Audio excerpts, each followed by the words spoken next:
Hello दोस्तों, मैं आपका गाइड, आपका दोस्त, और आप देख रहे हैं हमारा YouTube channel mission civil services. हम लाए हैं आपके लिए भारत भूगोल सीरीज का आज तीसरा वीडियो है।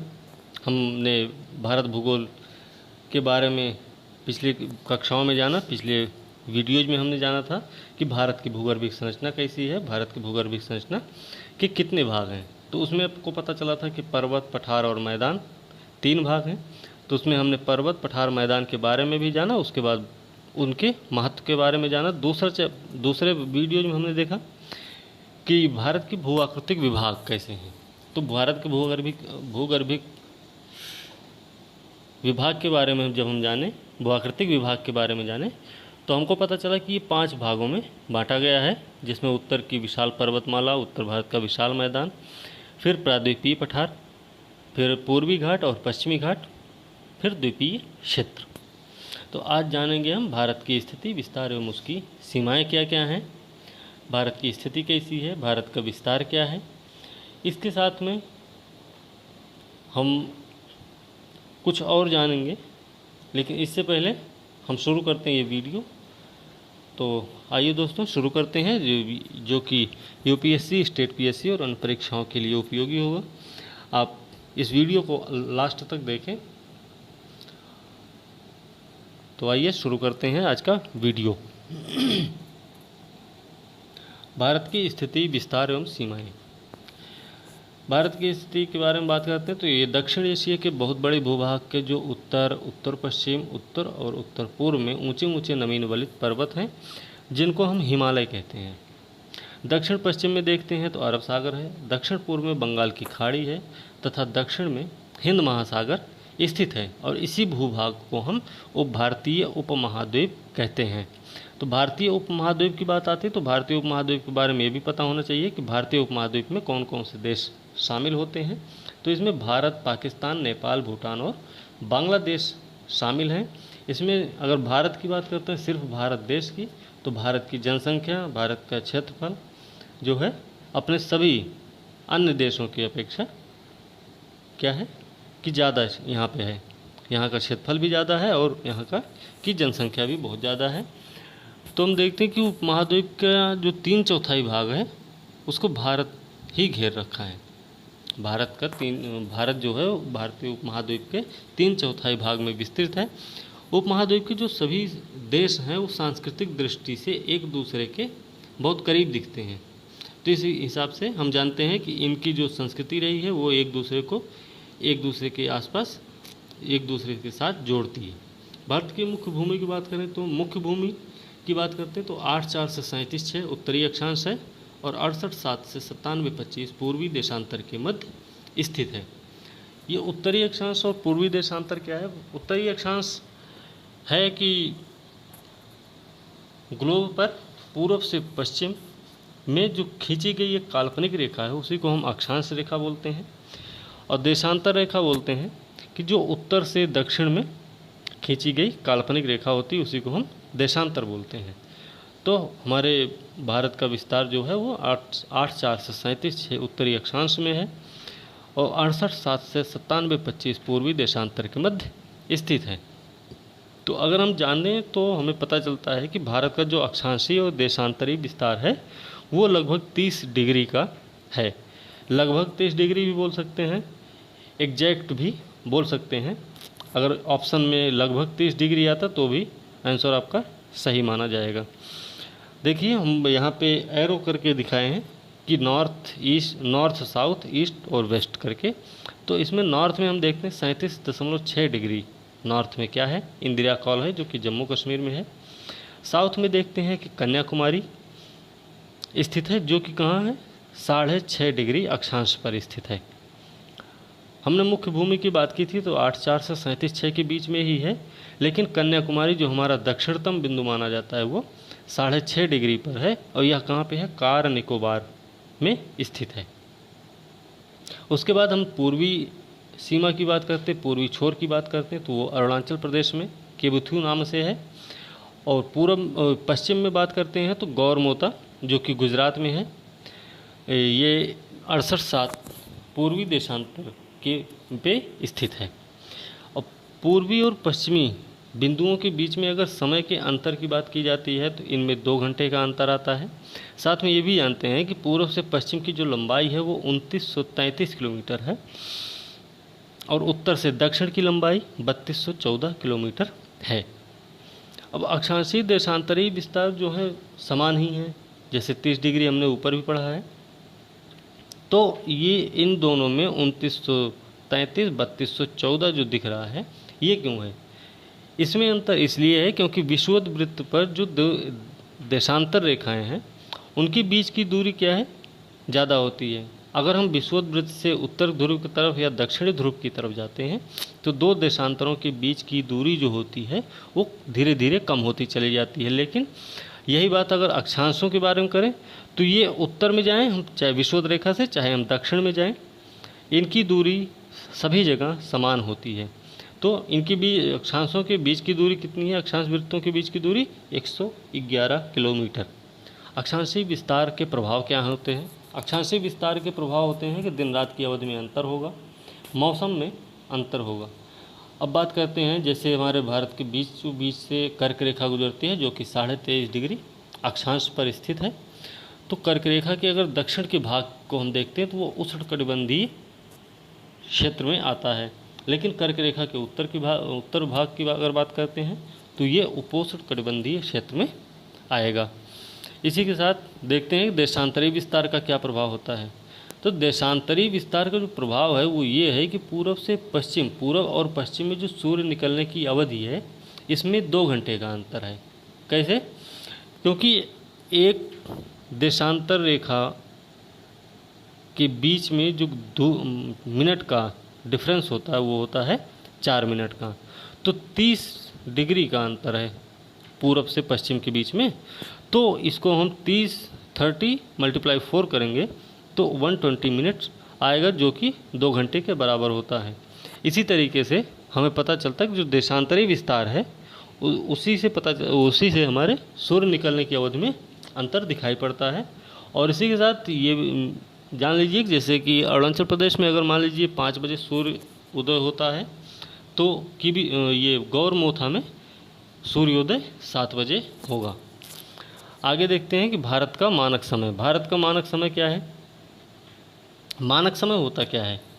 मानक समय का मतलब है कि देश के बीचों बीच से गुजरने वाली वह रेखा जिसको हम 7.5 से अगर डिवाइड करते हैं तो वो पूरी तरह से विभाजित हो जाए, वही होता है मानक समय माना जाता है। तो मानक समय भारत के बीचों बीच से गुजर रहा है, 7.5 से पूरी तरह से विभाजित भी होता है। ये भारत का जो मानक समय वो 82.5 डिग्री पूर्वी देशांतर में स्थित है, जो कि इलाहाबाद में नैनी के पास से होकर गुजरता है। अब बात करते हैं उत्तरी भाग की और दक्षिणी भाग की। तो भारत का जो उत्तरी भाग है आपने भी देखा है कि उत्तरी भाग चौड़ा दिखता है, लेकिन जबकि हम दक्षिणी भाग की अगर बात करें, दक्षिणी भाग मतलब प्रायद्वीपीय पठारी क्षेत्र की, तो ये जो है संकीर्ण दिखता जाता है। कैसे संकीर्ण है कि आप जैसे दक्षिण की ओर बढ़ते जाएंगे वैसे वैसे उसकी जो चौड़ाई होगी वो कम होती चली जाती है।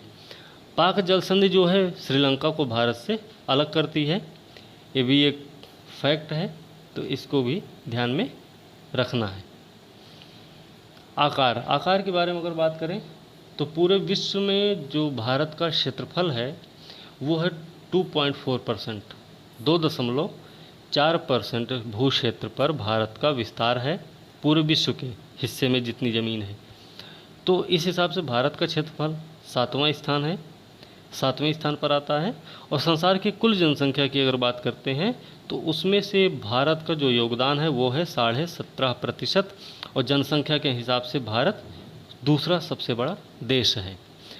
भारत की सीमाएं जो हैं ज़मीन से भी लगती हैं, जैसे पाकिस्तान से लग रही है, नेपाल से, भूटान से, फिर इधर बांग्लादेश से, म्यांमार से भी लगती है, फिर उधर चाइना से भी लगती है, अफ़गानिस्तान से भी लगती है। तो इसकी हम बात अगर करते हैं तो इनकी पूरी लंबाई हम देखें तो ये 15,200 किलोमीटर का क्षेत्र आता है। 15,200 किलोमीटर लंबी है भारत की भूगर्भिक सीमा, भू सीमा। तो भारत की मानक समय रेखा जो है वो 82.5 डिग्री देशांतर पर स्थित है और यह भारत के 5 राज्यों से होकर गुजरती है। उत्तर प्रदेश से भी गुजरती है, तो उत्तर प्रदेश का जो नैनी है इलाहाबाद का, वहाँ से होकर गुजरती है। इस चीज़ का ध्यान रखना है। इसमें 5 राज्य कौन कौन से हैं? तो उत्तर प्रदेश है, मध्य प्रदेश, छत्तीसगढ़, उड़ीसा और आंध्र प्रदेश। तो ये 5 राज्य हैं जिनमें भारत की मानक समय रेखा होकर गुजर रही है। भारत का मानक समय जो है ग्रीनविच माध्य समय से 5.5 घंटा आगे है। तो आपको ये भी चीज़ पता होनी चाहिए कि भारत की जो मानक समय रेखा है वो ग्रीनविच मीन टाइम से, माध्य समय से 5 घंटा आगे है। ठीक है दोस्तों, बात करते हैं आगे। तो भारत में कर्क रेखा जो है वो 23.5 डिग्री उत्तरी अक्षांश पे है। तो ये जो है भारत के बीचों बीच से होकर गुजरती है। जैसे कि आप जानते हैं कि 8/4 से 37/6 के बीच भारत की मुख्य भूमि की सीमा मानी जाती है। तो हमने बोला था कि अक्षांशीय या देशांतरी विस्तार में अगर देखते हैं भारत को, तो भारत जो है 30 डिग्री अक्षांशीय और देशांतरी विस्तार में फैला हुआ है। तो इसी हिसाब से अगर देखा जाए तो जो कर्क रेखा है भारत से होकर गुजर रही है, तो वो 23.5 पर है। 23.5 से 8/4 को अगर माइनस में करेंगे तो लगभग 15 डिग्री का अंतर आ जाता है। तो इस हिसाब से भारत की पूरी तरह से बीचों बीच से होकर ये रेखा गुजरती है। और ये रेखा कुल मिला के 8 राज्यों से होकर गुजरती है। वो 8 राज्य कौन कौन से हैं, इनको भी ध्यान में रखना है। इसमें गुजरात, राजस्थान, मध्य प्रदेश, छत्तीसगढ़, झारखंड, पश्चिम बंगाल, त्रिपुरा और मिजोरम है। ये इसी तरीके से इसका क्रम भी है। त्रिपुरा के बाद ही मिजोरम आएगा अगर पश्चिम से हम पूर्व को चलते हैं। अगर पूर्व से पश्चिम की ओर आएंगे तो पहले मिजोरम, फिर त्रिपुरा, उसके बाद पश्चिम बंगाल, फिर झारखंड, फिर छत्तीसगढ़, फिर मध्य प्रदेश, फिर राजस्थान, फिर उसके बाद गुजरात आता है। सीमावर्ती देशों की बात करते हैं। सीमावर्ती देश कौन से होते हैं? सीमावर्ती देश वो होते हैं कि जो किसी एक देश की सीमा को बांटते हैं या एक देश की सीमा से लगे हुए रहते हैं, वही होते हैं सीमावर्ती देश। तो सीमावर्ती देश हमारे कौन कौन से हैं? पाकिस्तान एक है। पाकिस्तान की जो सीमा रेखा है वो रेड क्लिफ लाइन कहते हैं, उसको रेड क्लिफ रेखा कहते हैं। तो इस पे ये इसकी जो लंबाई है वो है 3323 किलोमीटर। इस पे गुजरात, राजस्थान, पंजाब और जम्मू कश्मीर राज्य इससे पाकिस्तान से सीमा बनाते हैं। नेपाल के साथ जो सीमा लगती है भारत की वो 1758 किलोमीटर लंबी है। इसमें उत्तराखंड है, उत्तर प्रदेश, बिहार, पश्चिम बंगाल और सिक्किम लगता है। अब ये भी जानना ज़रूरी है कि पश्चिम बंगाल कहाँ से लग रहा है। तो पश्चिम बंगाल आप ध्यान से देखें भारत के मैप को, जो सिक्किम के नीचे चिकन नेक की तरह दिख रहा है वहाँ तक पश्चिम बंगाल है। और ये दार्जिलिंग वाला एरिया जो पड़ता है वो जो है नेपाल से टच कर रहा है, नेपाल को टच करता है। ये यहीं पे है, इसलिए ये पश्चिम बंगाल भी नेपाल को टच कर रहा है, नेपाल के साथ सीमा बना रहा है। म्यांमार की बात करें तो म्यांमार की सीमा 1643 किलोमीटर लंबी है। इसमें अरुणाचल प्रदेश है, नागालैंड है, मणिपुर है, मिजोरम है। तो इन राज्यों के नाम और देशों से लगने वाली सीमाएं इनको ध्यान में रखें, क्योंकि इससे क्वेश्चन आते हैं और इससे क्वेश्चन ज़रूर एक ना एक क्वेश्चन आ ही जाता है। और कुछ काम हुए हैं, म्यांमार में भी कोई काम अभी हाल ही में हुआ है, नेपाल में भी हाल ही में काम हुआ, तो ये यूपीएससी के लिए भी इम्पोर्टेंट हो सकता है। तो इस चीज़ का ध्यान रखना है। चीन के साथ भारत की कौन कौन सी सीमा लगती है? तो चीन के साथ जो सीमा लगती है भारत की वो है मैकमोहन रेखा। मैकमोहन रेखा लगती है, तो वो चीन के साथ सीमा जो बनती है उसको मैकमोहन रेखा बोलते हैं। ये 3380 किलोमीटर लंबी है। इसमें जम्मू कश्मीर है, हिमाचल प्रदेश, उत्तराखंड, सिक्किम है, अरुणाचल प्रदेश स्थित है। तो चीन के साथ जो सीमा बनाने वाले राज्य हैं भारत की, वो हैं आपके जम्मू कश्मीर, हिमाचल प्रदेश, उत्तराखंड, सिक्किम और अरुणाचल प्रदेश। इसकी जो सीमा की लंबाई है वो है 3380 किलोमीटर, 3380 किलोमीटर। फिर बात करते हैं अफ़गानिस्तान। तो अफ़गानिस्तान की सीमा सबसे कम, अफ़गानिस्तान भारत के साथ सबसे कम सीमा बनाता है, जो कि लगभग 106 किलोमीटर है बस, और यह जम्मू कश्मीर से ही लगा हुआ है। तो बात करते हैं आगे भूटान की। भूटान की सीमा किससे किससे लगती है? भूटान की सीमा आपके पश्चिम बंगाल, सिक्किम, आसाम और अरुणाचल प्रदेश। तो पश्चिम बंगाल की जो सीमा भूटान से लग रही है, वहाँ हमने आपको नेपाल के बारे में बताया था। तो वही चिकन नेक के बाद पास में क्या है, वो भूटान से भी, पश्चिम बंगाल की सीमा भूटान से टच करती है। इसकी जो लंबाई है वो है 699 किलोमीटर। अब भूटान की बात करें तो भूटान का जो प्रतिरक्षा का दायित्व है वो पूरी तरह से भारत पर ही है, तो इस चीज़ को भी ध्यान में रखना है। बांग्लादेश की सीमा जो है 4097 किलोमीटर लंबी है, और भारत के जो सीमावर्ती देश हैं उनमें से सबसे लंबी सीमा बनाता है बांग्लादेश, 4097 किलोमीटर। और बांग्लादेश के साथ जो राज्य लगे हुए हैं वो हैं मिजोरम, आसाम, मेघालय, पश्चिम बंगाल और त्रिपुरा। तो त्रिपुरा की अगर हम बात करते हैं तो मैप को आप ध्यान से अगर देखें तो त्रिपुरा जो है पश्चिम बंगाल से तीनों, बांग्लादेश से तीनों तरफ से घिरा हुआ है। आगे बात करते हैं कि जो भारत की सीमाएं हैं वो प्राकृतिक भी हैं और कृत्रिम भी हैं। भारत की जो सीमाएं हैं वो प्राकृतिक भी हैं और कृत्रिम भी है। जैसे आपको पता है हिमालय भी उत्तर में है, और पाकिस्तान के साथ कोई हिमालय नहीं लग रहा, थोड़ा सा हो सकता है कि जम्मू कश्मीर में है, लेकिन भारत की जो सीमा है पाकिस्तान से लगने वाली वो गुजरात, राजस्थान, पंजाब तक का एरिया जो है हिमालय के उसमें नहीं, तो वहाँ तक कृत्रिम ही मानी जाती है और कृत्रिम ही सीमा है वो। इसके आगे देखते हैं, किसी बाह्य शक्ति के द्वारा जो अध्यारोपित सीमा होती है। अध्यारोपित सीमा होती क्या है? अध्यारोपित सीमा वह होती है जिसके द्वारा किसी बाह्य शक्ति द्वारा आरोपित की जाने वाली सीमा होती है। जैसे पाकिस्तान के साथ हमारा समझौता हुआ, सीमा समझौता हुआ, तो ये क्या है? अध्यारोपित सीमा है। भारत पाकिस्तान के बीच में जो सीमा बनाई गई है वो क्या है? अध्यारोपित सीमा है।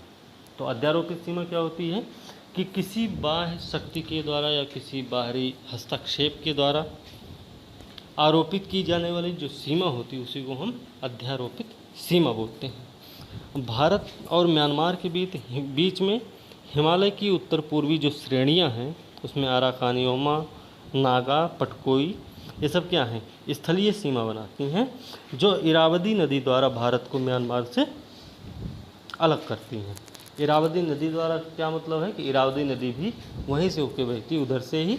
तो क्या करती वो? अराकानियोमा, नागा, पटकोई स्थलीय सीमा जो बनाते हैं म्यांमार और भारत के बीच में, वो इरावदी नदी के द्वारा भारत को म्यांमार से अलग करते हैं। ठीक है, आगे बात करते हैं संरचनात्मक दृष्टि से अगर देखा जाए, संरचनात्मक अगर दृष्टि से देखा जाए मतलब उसकी बनावट के आधार पर अगर देखा जाए तो जो मेघालय का पठार है, मेघालय का जो पठार है वो दक्कन पठार का ही भाग है। दक्कन का पठार है तो वो अलग कैसे हुआ? तो अलग इस तरीके से हुआ कि वो मालदा गैप के द्वारा अलग हुआ है। तो इस हिसाब से हम समझते हैं कि जो संरचनात्मक दृष्टि है वो मेघालय पठार और दक्कन पठार की सेम है, मतलब एक जैसी ही है। कश्मीर घाटी की रचना जो हुई है वो एक समभिन्नति से हुई है। कश्मीर घाटी की जो रचना हुई वो एक समभिन्नति से हुई है। गंगा मैदान की रचना जो है एक अग्रगर्त के द्वारा हुई है। आगे बात करते हैं हिमालय की उत्पत्ति के बारे में। तो हिमालय की उत्पत्ति के बारे में ये है कि भारतीय प्लेट और यूरेशियन प्लेट की टक्कर से इसका निर्माण हुआ है, जो कि टेथीस सागर के वलन के परिणाम स्वरूप उत्पन्न हुआ है या निर्मित हुआ है। तो टेथीस सागर के वलन के परिणाम स्वरूप निर्मित हुआ है, वलन के कारण निर्मित हुआ, इसलिए इसको हम वलित पर्वत कहते हैं। तो हिमालय की उत्पत्ति हुई भारतीय प्लेट और यूरेशियन प्लेट की टक्कर से हुई। ठीक है, आगे बढ़ते हैं। भारत का जो न्यूनतम ऊंचाई वाला क्षेत्र है वो केरल राज्य में स्थित है। ये क्वेश्चन भी आ चुका है यूपीपीसीएस में, तो ध्यान रहना चाहिए कि भारत का जो न्यूनतम ऊंचाई वाला क्षेत्र है वो कुट्टानाड है, और कुट्टानाड क्षेत्र जो है वो केरल में स्थित है। आगे बात करते हैं, अगर हिमालय की यात्रा करते हैं हम, ये यूपीएससी का क्वेश्चन है 2012 या 13 का क्वेश्चन है कि हिमालय की यात्रा करते समय आपको क्या क्या देखने को मिल सकता है, या आप क्या क्या देख सकते हैं। तो आपको पता होना चाहिए कि हम गहरे खड्ड देख सकते हैं, वहाँ पे यू घुमाव वाले नदी मार्ग भी देख सकते हैं, समानांतर पर्वत श्रेणियाँ देख सकते हैं, और भूस्खलन के लिए उत्तरदायी तीव्र ढाल प्रवणता को भी हम देख सकते हैं। तो ये हालांकि एग्ज़ाम में आ चुका है, तो यूपीएससी में तो नहीं, लेकिन यूपीपीसीएस में ये क्वेश्चन ज़रूर आ सकता है, तो इसको ध्यान में रखें आप। आगे बात करते हैं उत्तर से दक्षिण पहाड़ियों का क्रम, जो कि हमने भी कल कुछ पहाड़ियों के बारे में बताया था कल भी। उत्तर से दक्षिण क्रम, पूर्व से पश्चिम का क्रम, वैसे आज भी है, ये भी एग्ज़ाम में आ चुके हैं यूपीपीसीएस के। तो इसका क्रम है उत्तर से दक्षिण पहाड़ियों का क्रम अगर देखा जाए तो नल्लामलाई, जवादी, नीलगिरी और अन्नामलाई, ये चारों पहाड़ियों का उत्तर से दक्षिण का क्रम है। और पश्चिम से पूर्व की अगर पहाड़ियों का क्रम देखा जाए तो इसमें आएगा महादेव, मैकाल, छोटा नागपुर और खासी। तो खासी सबसे पूर्वी क्षेत्र में है, पूर्वी भाग में पड़ रहा है, महादेव बिल्कुल पश्चिम में है, फिर मैकाल है, छोटा नागपुर पठार है। तो इन चीज़ों का ध्यान में रखें आप कि उत्तर से दक्षिण का क्रम अगर पूछा जाता है या पूर्व से पश्चिम का क्रम पूछा जाता है तो इनको आप इस तरीके से याद भी रखें। फिर पहाड़ियों का एक क्रम है दक्षिण से उत्तर। तो दक्षिण से उत्तर जो पहाड़ियों का क्रम है वो है सतमाला, कैमूर, नागा और पीर पंजाल। इसको भी ध्यान में रखना ही है। ये सभी क्वेश्चंस आ चुके हैं, एग्ज़ाम्स में आपके पूछे जा चुके हैं, तो इन पे ज़रूर ध्यान रखें कि हो सकता है कि ये क्वेश्चन फिर से रिपीट हो सकता है कि इनको फिर से पूछा जाए क्वेश्चन पेपर में। तो इस तरीके से इनको याद रखना ज़रूरी है। कार्डामम पहाड़ी की बात करते हैं, तो कार्डामम पहाड़ी कहाँ पे है? कार्डामम पहाड़ी आपकी केरल और तमिलनाडु की सीमा पर स्थित है। ठीक है, आगे बढ़ते हैं। चोटियों का पूर्व से पश्चिम का क्रम देखते हैं, ये भी क्वेश्चन आया हुआ है। ये सभी एग्ज़ाम में पूछे गए क्वेश्चंस हैं, इसलिए हमने इसको अलग से इसी तरीके से लिख दिया ताकि आप लोगों को ये भी पढ़ने में आसानी हो जाए। तो चोटियों का अगर पूर्व से पश्चिम का क्रम देखते हैं तो इसमें नामचा बरवा है, कंचनजंगा है, माउंट एवरेस्ट है और नंदा देवी है। ये हम एक मैप बनाए हैं, इसमें कलनई बांध के बारे में हमने बताया है। तो कलनई बांध के बारे में ये है कि ये बहुत पुराना बांध है, कि उस समय बहुत पुराना चोल काल का बांध है, चोल काल में ये बांध बनवाया गया था। तो आप अंदाज़ा लगा सकते हैं इस बात से कि ये कितना पुराना होगा। तो ये बहुत पुराना बांध है। ये कहाँ बना हुआ है? ये बना हुआ दो नदियों के संगम पे। कौन कौन सी नदी है वो? एक तो है कोलिदम नदी, कोलिदम नदी एक है, और दूसरी है कावेरी। कोलिदम नदी उत्तर से आ रही है, ये भी ध्यान रखें, और कावेरी नदी जो है आपकी दक्षिण से आती है। बीच में श्रीरंगम द्वीप का निर्माण होता है। इसके आगे जाके दोनों नदियाँ, कोलिदम और कावेरी नदियाँ दोनों एक साथ मिलती हैं, और जहाँ पे मिलती हैं वहीं पे कलनई बांध का निर्माण किया गया है। तो ये ध्यान रखें कि चोलकालीन बांध है, मतलब चोल काल में बनाया गया था। अब इसी में बात करते हैं कि भारत में प्रजातियाँ, जो जनजातियाँ पाई जाती हैं, इनके बारे में भी हम जान लेते हैं थोड़ा सा। कि प्रजातीय जनजाति के बारे में अगर बात करते हैं तो भारतीय संविधान में अनुसूचित जनजाति को परिभाषित नहीं किया गया है। भारतीय संविधान हम यहाँ लिख नहीं पाए या हम भूल गए, लेकिन भारतीय संविधान में अनुसूचित जनजाति को परिभाषित नहीं किया गया है। लेकिन लेकिन 366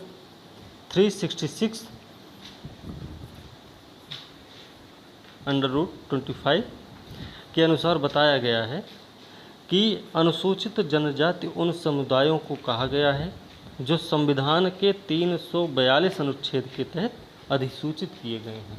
इस तरीके से बताया गया, लेकिन ये ध्यान रखें कि संविधान में अनुसूचित जनजाति को परिभाषित नहीं किया गया है। तो भारतीय संविधान में स्टेटमेंट हो जाए कि भारतीय संविधान में अनुसूचित जनजाति को परिभाषित किए गए 366(25) के अनुसार 342 में, तो ये सही नहीं है क्योंकि संविधान में परिभाषित नहीं है।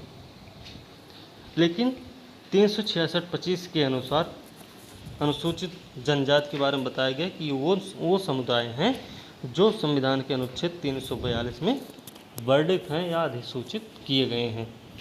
इस चीज़ को ध्यान में रखना है। तो कुल मिला के भारतीय संविधान के में अनुसूचित जनजाति को परिभाषित नहीं किया गया है। भारत के 7 जनजातीय क्षेत्र हैं। वो 7 जनजातीय क्षेत्र कौन कौन से हैं ये भी ध्यान रखें। तो इसमें 7 जनजातीय क्षेत्र हैं। इसमें एक है उत्तरी क्षेत्र, दूसरा है उत्तरी पूर्वी क्षेत्र, फिर पूर्वी क्षेत्र, उसके बाद मध्य क्षेत्र, फिर पश्चिमी क्षेत्र, दक्षिणी क्षेत्र और द्वीपीय क्षेत्र। द्वीपीय क्षेत्र आपका अंडमान निकोबार और लक्षद्वीप यही है। तो अंडमान में भी बहुत सारी जनजातियाँ पाई जाती हैं, आपको पता होना चाहिए। और ये जनजातियाँ अंडमान में जो पाई जाती है बहुत पुरानी जनजातियाँ, जैसे जारवा है, सैम्पन है, सैम्पन बोलते हैं उनको। तो इनकी जो कुल जनसंख्या है 2011 की जनगणना के अनुसार अगर देखा जाए तो इनकी जनसंख्या है 8.6%। मतलब भारत की जो पूरी जनसंख्या है उसमें 8.6% का योगदान जनजातियों का ही है। सबसे ज़्यादा जनसंख्या आपके मध्य प्रदेश, महाराष्ट्र और उड़ीसा में पाई जाती है। सबसे ज़्यादा जो जनजातियाँ पाई जाती हैं वो मध्य प्रदेश, महाराष्ट्र और उड़ीसा में पाई जाती हैं। और भारत का सबसे बड़ा जनजातीय समूह भारत का सबसे बड़ा जनजातीय समूह जो है वो है भील, उसके बाद है गोंड, फिर है संथाल और फिर है नैकदा। तो ये जनजातियाँ जो हैं घटते क्रम में हमने इसको बताया है कि ये सबसे ज़्यादा भील हैं, फिर उसके बाद गोंड, फिर संथाल, फिर नैकदा। और हम गोंड की बात करते हैं तो गोंड जो है सबसे उत्तर प्रदेश की सबसे बड़ी जनजाति गोंड ही है। तो उत्तर प्रदेश का सबसे बड़ा जनजातीय समूह गोंड को ही माना जाता है। ठीक है, इस बात का भी ध्यान रखना है यूपी स्पेशल के लिए। आगे बात करते हैं प्रमुख जनजातियों की। प्रमुख जनजातियों में थारू, सबसे पहले पढ़ते हैं थारू के बारे में। थारू के बारे में हम जानते हैं तो ये उत्तराखंड और उत्तर प्रदेश में पाई जाती है। ये हिंदू धर्म से संबंधित हैं। दीपावली को ये शोक का त्यौहार के रूप में मनाते हैं। इनमें संयुक्त परिवार प्रथा विद्यमान है और ये अपने आप को किरात वंशी मानते हैं। आगे बात करते हैं भोटिया। तो भोटिया कहाँ पाई जाती है? भोटिया आपकी उत्तराखंड और उत्तर प्रदेश में पाई जाती है। ये मंगोल प्रजाति से संबद्ध है। तो क्वेश्चन भी हो सकता है कि कौन सी जनजाति ऐसी है और कहाँ पाई जाती है जो कि मंगोल प्रजाति से संबद्ध है। तो आपको भोटिया ऑप्शन चूज करना होगा। तो ये जो है भोटिया ये ऋतु प्रवास करती है। ऋतु प्रवास क्या है कि गर्मी में वो कहीं और चले जाएंगे, ठंडी में कहीं और चले जाएंगे, बारिश में ऐसा कुछ इस तरीके से अपना प्रवास करते रहते हैं। ऋतु प्रवास इसी को बोलते हैं। भूटिया जनजाति, भोटिया और भूटिया में अंतर है। दोनों की मात्रा में भी अंतर है। एक भोटिया जिसमें ओ की मात्रा लगती है और भूटिया जिसमें बड़े ऊ की मात्रा लग रही है। तो इनके दोनों की मात्रा में भी अंतर जाने तो मात्रा में अंतर अगर जान जाएंगे तो आप कन्फ्यूज नहीं होंगे किसी कैसे भी करके। ठीक, तो भोटिया उत्तराखंड उत्तर प्रदेश में पाई जाती है। तो भूटिया कहाँ पाई जाती है? भूटिया आपकी सिक्किम, पश्चिम बंगाल और त्रिपुरा में पाई जाती है। ये भी ऋतु प्रवास करती है। आगे देखते हैं जौनसारी। जौनसारी के बारे में जानते हैं तो ये उत्तराखंड में पाई जाती है। जौनसारी उत्तराखंड में पाई जाती है और यह एक कृषक जनजाति है। साथ में ये भी है कि ये बहुपति विवाह इनमें प्रचलित है, मतलब ये बहुपत विवाह को मानते हैं। ठीक है। अगली जनजाति है बुक्सा। ऐसे ही बुक्सा और भुक्सा भी है, इनमें भी मात्राओं का अक्षर का अंतर समझना है वो। तो बुक्सा जो है वो उत्तराखंड और उत्तर प्रदेश में पाई जाती है। तो बुक्सा में अनुलोम और प्रतिलोम विवाह प्रचलित है। बुक्सा जनजाति में अनुलोम प्रतिलोम विवाह प्रचलित है। साथ में राजपूत वंशी मानते हैं अपने आप को। तो बुक्सा अपने आप को राजपूत वंशी भी मानते हैं। राजी की बात करें, राजी आपकी उत्तराखंड में पाई जाती है। इनको अगर उत्तराखंड में देखते हैं तो इनको वहाँ जो जहाँ पाए जाते होंगे उनको स्थानीय रूप से इनको बनरौत कहा जाता है। राजी जो उत्तराखंड में पाई जाती है इनका स्थानीय नाम बनरौत भी है। ये हिंदू धर्म से संबंधित है। और यहाँ पे जो खेती की एक प्रथा है झूमिंग प्रथा, तो ये इनके यहाँ ये वाली प्रथा प्रचलित है। कौन सी? झूमिंग प्रथा। खरवार जनजाति, खरवार जनजाति उत्तर प्रदेश में पाई जाती है। उत्तर प्रदेश में खास करके देवरिया, बलिया, गाजीपुर, सोनभद्र और वाराणसी में पाई जाती है। तो इसमें भी ध्यान रखना है इनका भी कि ये उत्तर प्रदेश में तो पाए जाते हैं, लेकिन कहाँ कहाँ पे खास करके पाए जाते हैं तो आपको पता होना चाहिए। देवरिया, बलिया, गाजीपुर, सोनभद्र और वाराणसी में खास करके पाए जाते हैं।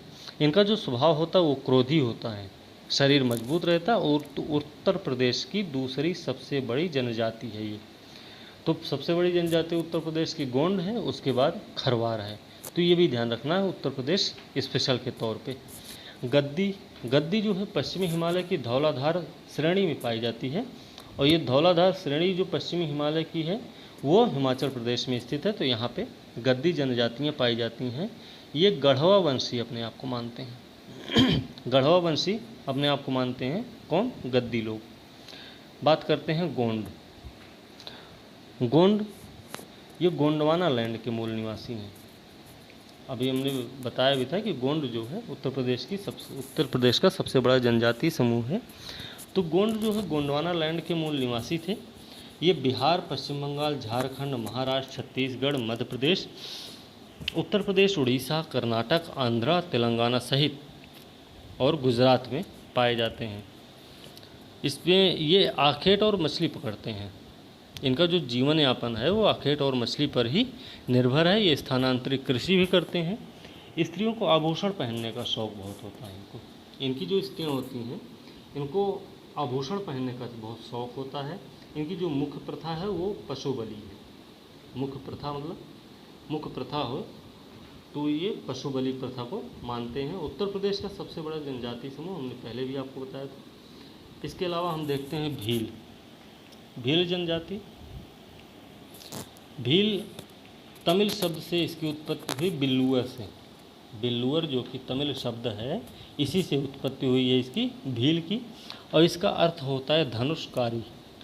तो आप सुने होंगे कि महाराणा प्रताप या शिवाजी की सेनाओं में भील जनजातियाँ शामिल थीं जो कि कौन सा गुरिल्ला युद्ध करते थे। तो कहाँ पे गुरिल्ला युद्ध होता था? पहाड़ियों में छिपके, पेड़ के नीचे पेड़ के पीछे छिपके, पेड़ों पे छिपके। तो इस तरीके से गुरिल्ला वार करते थे। तो धनुषकारी बिल्लुअर का नाम होता। तो ये धनुष बाण से अपना युद्ध लड़ते थे, वो भी छापामारी वाला युद्ध लड़ते थे। प्रजाति जो है ये ऑस्ट्रेलॉयड प्रजाति की से संबंधित है।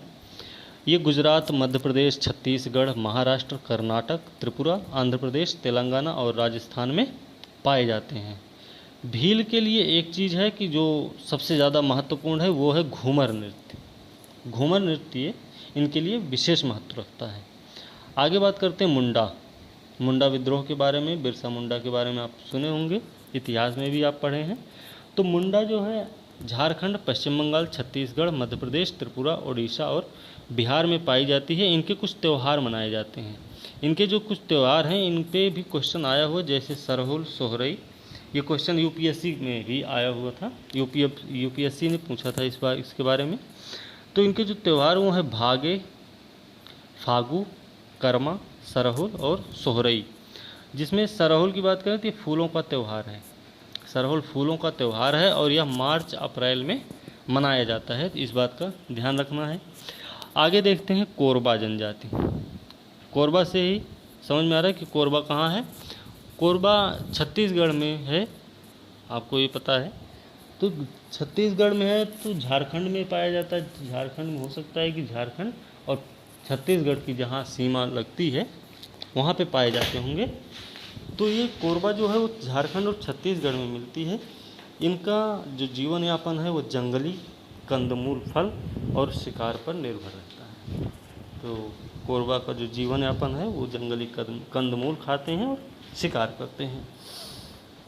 कृषक ये भी होते हैं, कोरबा लोग भी कृषक होते हैं। अगली एक जनजाति है मंगानियार।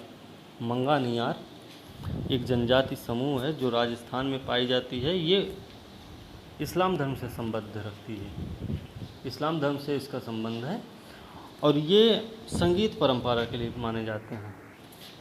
मंगानियार जो है वो संगीत परंपरा के लिए विख्यात हैं। आगे बात करते हैं खासी जनजाति की। तो खासी जनजाति मेघालय, असम और मिजोरम में पाई जाती है और यह जो है झूमिंग कृषि करती है। फिर बात करते हैं आगे हम टोडा की। टोडा जनजाति क्या है? टोडा नीलगिरी पहाड़ियों पर पाई जाती है।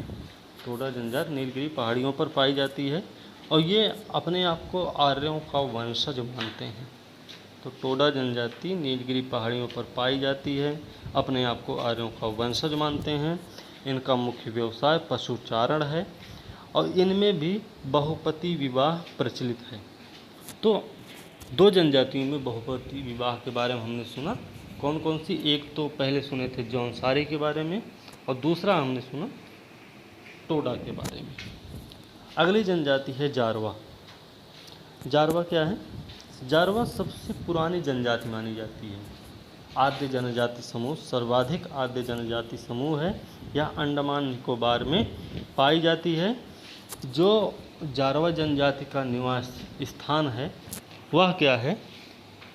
मानवीय गतिविधियों के लिए निषिद्ध घोषित किया गया है। ठीक है, इस चीज़ को भी ध्यान में रखना। बात करते हैं अंडमान निकोबार की और भी कुछ जनजातियाँ, जैसे हमने बताया था पहले कि औंज है, सोमपेन है, सेंटिनलीज है। तो ये सब भी जनजातियाँ अंडमान निकोबार में पाई जाती हैं। नागा जनजाति एक है। तो नागा जनजाति आपकी नागालैंड, अरुणाचल प्रदेश और मणिपुर में पाई जाती है। ये झूमिंग कृषि करते हैं। नागा लोग झूमिंग कृषि करते हैं और ये नग्न अवस्था में रहते हैं। ठीक है, आगे बात करते चांगपा तिब्बतीय। अब चांगपा तिब्बतीय कौन सी जनजाति है? ये जनजाति जो है जम्मू कश्मीर के जास्कर क्षेत्र में पाई जाती है और ये खानाबदोश जनजाति है। तो आज का वीडियो यहीं पे समाप्त करते हैं दोस्तों। फिर कल हम अगले वीडियो के साथ आप लोगों के सामने आएंगे। अभी आपको वीडियो अच्छा लगा हो तो इसे लाइक कीजिए, कमेंट कीजिए, सब्सक्राइब भी कीजिए और शेयर करके अपने दोस्तों को भी बताइए इसके बारे में, ताकि उनको भी पढ़ने में आसानी हो। वो अपना घर पे बैठे हैं तो उनको भी वो भी पढ़ते रहें, क्योंकि उनको भी परीक्षाएं देनी हैं। साथ में अगर कोई कुछ भी गलत है, इसमें कुछ भी आपको लगता है कि इसमें सुधार की ज़रूरत है तो आप उसको कमेंट करके बताएं। उसमें हम सुधार करने की पूरी कोशिश करेंगे।